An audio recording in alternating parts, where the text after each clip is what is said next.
Mahkamah Konstitusi, MK, telah mengeluarkan putusan dalam perkara perselisihan hasil pemilihan umum, PHPU, terkait pemilihan gubernur, Pilgub, Sulawesi Selatan, Sulsel, yang diajukan oleh pasangan calon, paslon, nomor urut 1, Moh Ramdan Pomanto dan Azhar Arsyad.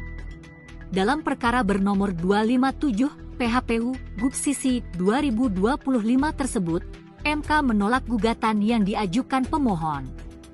Sidang putusan yang digelar pada Selasa, April 02, malam, dipimpin oleh Ketua MK Suhartoyo.